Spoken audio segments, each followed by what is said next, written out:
Congressman Green, say what you will for President Trump. I saw efforts by him to reach out to constituents. He mentioned black voters and the welfare of black people many times, Hispanics and others, and it did make a difference. And during the same period, we saw massive inflows of money into the Democratic Party from the richest people in this country, whether it's Wall Street, hedge funds, Hollywood, athletes. So it feels like there's certainly some kind of major change going on here. Well, I think, Charles, and of course, always, thanks, love being on your show. I think it's really an issue for us, at least, of how we're communicating. We've always been for workers.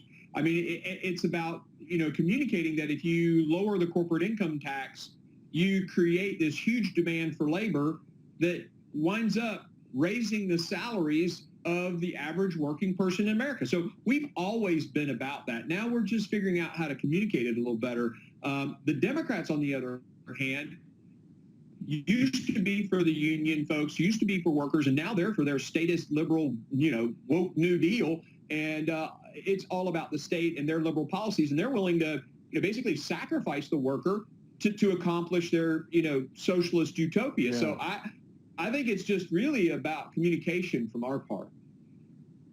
And to that point, we just saw where Richard Trumka is sort of up in arms by the Keystone Pipeline being shut down, but it's hard for me to believe these aren't just crocodile tears. What else do they expect from the man who ran on the platform of getting rid of fossil fuels ASAP? So you're right, the union workers are out there, but articulating the notion that, hey, we're going to cut taxes for rich people because it helps non-rich people, it's a pretty tough, it's a hard sell, and it's hard to put on a bumper sticker, isn't it?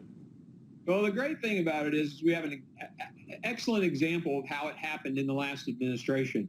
You cut corporate taxes. Yes, there were some people out there clamoring, oh gosh, you're cutting taxes for rich companies. But what happened is they reinvested to grow their companies and create value in those companies. And what happened was this massive demand for labor, which, based on the supply of labor, resulted in everybody's wages going up during the last. We got proof that it works.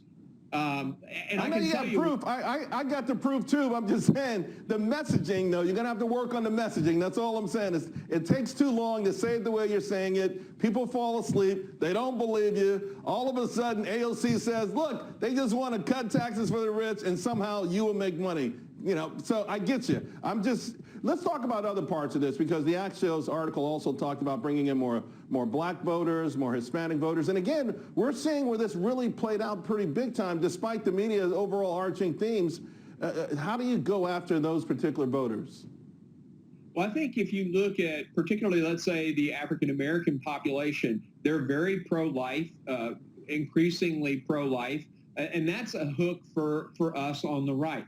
They also, in the working class, many, if you look at the past 40 years in America, the number of African Americans who've moved into the middle class and who are benefiting from those economic policies you and I just talked about and agree on, I mean, they're seeing that.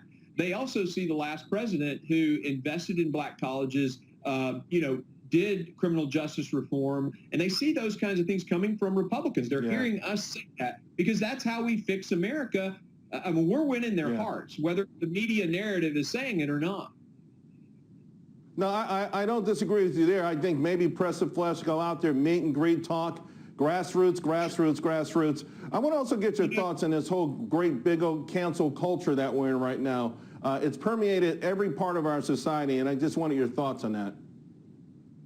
Yeah, thanks for asking that, Charles. It's almost akin, what they're trying to do is suppress people's voices, suppress First Amendment rights, to include, deeply held religious beliefs. They want to basically snip it out. And it's almost akin to what the Chinese Communist Party is doing with its, social credit system. If you get out there and say certain things, they track it on Facebook, they decrease your score so you can't, basically cancel you in China, just like the left, the hard left, I should say, this woke New Deal is trying to cancel other ideologies or thoughts. So it's a very frightening. Congressman Green, thank you very much. Always appreciate our conversations.